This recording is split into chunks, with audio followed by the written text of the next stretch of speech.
सरोज, मेरी तरफ से क्षेत्रवासियों को मकर संक्रांति और गणतंत्र दिवस की ढेर सारी शुभकामनाएं और मैं आशा करता हूं कि भगवान आपके जीवन में देश में खुशियां लें। हम लाए हैं एक ऐसी शख्सियत, एक ऐसे चेहरे को जिससे आप इसके पहले भी मुखातिब हो चुके हैं, लेकिन रूबरू इस बातों से कराना है कि वो साल था 2022 और ये साल है 2024।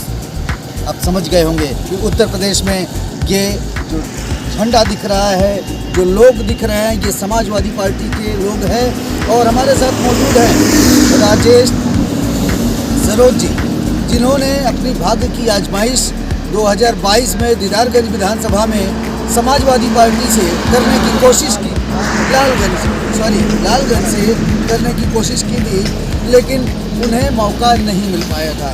इस बार 2024 में ये लगातार लोकसभा लालगंज का दौरा कर रहे हैं। आइए इन्हीं से जान लेते हैं कि कितने आश्वस्त है अपने इस सुनहरे अवसर को लेकर, अपने राष्ट्रीय नेतृत्व को लेकर और जनमानस के आशीर्वाद और प्रेम को लेकर। आप जो कह रहे हैं कितना मैं आश्वस्त हूँ, मैं अपनी तरफ से तो पूरी तरह से आश्वस्त हूँ। मुझे मौका मिलेगा तो मैं जनता की सेवा के लिए आऊँगा और चुनाव जीत के यहाँ के लोगों की सेवा जरूर करूँगा। और जो यहाँ की समस्याएं बनी हुई हैं निश्चित रूप से मैं उनका निदान करूँगा। यहाँ के मुख्यतः 4 समस्याएं देखने को मिलती हैं। अब कमाई के रूप में देख लीजिए, कमाई, दवाई, सिंचाई और पढ़ाई, ये मुख्यतः 4 समस्याएं हैं। हमारे यहाँ के किसान जो लोग उत्पादन करते हैं, यहाँ पे अगर आप देखें गेहूँ का उत्पादन यहाँ होता है, लेकिन फैक्ट्रियाँ लगती हैं आपके दिल्ली के आसपास जो बड़े बड़े महानगर हैं, मेट्रोपॉलिटन सिटी है, उसके आसपास लगती है। वहाँ से आटा बन के आता है यहाँ पे बोरियों में, और वो 10 किलो आटा मिलता है यहाँ पे 500 रुपये का, 500-700 रुपये का मिलता है। और यहाँ गेहूँ की कीमत कुछ नहीं मिलती किसानों को। तो मेरी तो ये प्राथमिकता रहेगी कि यहाँ के लोगों को रोज़गार, खेती से ही रोज़गार में जोड़ दिया जाए। ऐसी व्यवस्था की जाए ताकि लोगों को खेती से रोज़गार मिल सके। और नकदी खेती को मैं बढ़ावा देना चाहूँगा। और एक समस्या यहाँ की ज़्यादातर लोगों की है स्वास्थ्य की समस्या।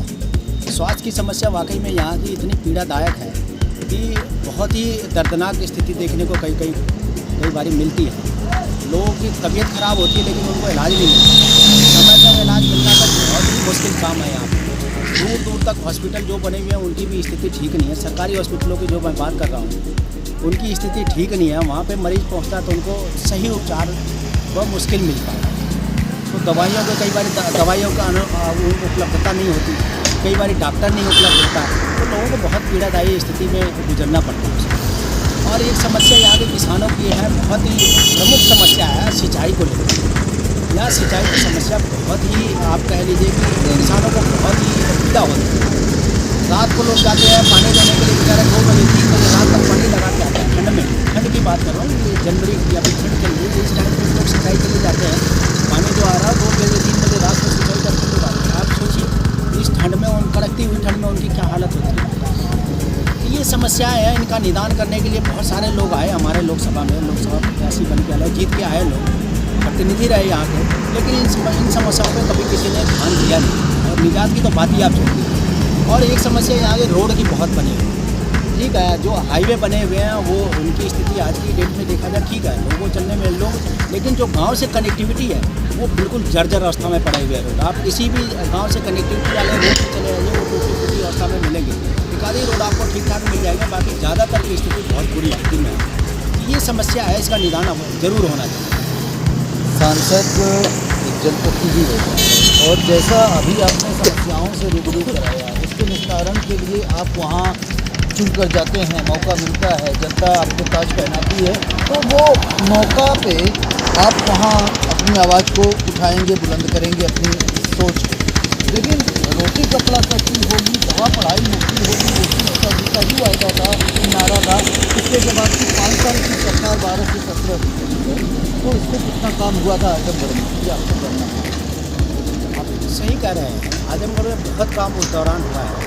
और जो आप देख रहे हैं यहाँ के बड़े बड़े जो समस्याएं थी उनका कुछ निदान किया गया, जैसे कई बड़े हॉस्पिटल बनाए गए, कमिश्नरी बनाई गई, ये उसी दौरान की देन है।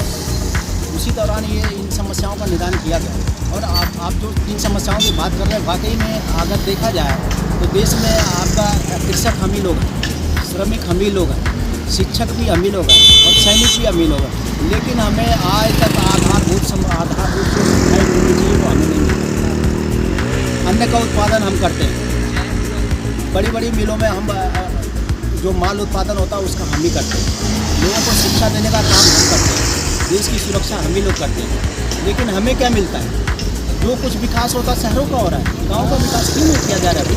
गांव के लोगों को कोई अपराध, गांव के लोगों ने कोई अपराध किया हुआ है क्या? गांव के लोगों के साथ आप सौतेला व्यवहार क्यों सरकार करती है? तो गांव के ऊपर ध्यान देना चाहिए सरकार को, लोगों को रोजगार उपलब्ध कराए, यहाँ की समस्याओं का निदान करें।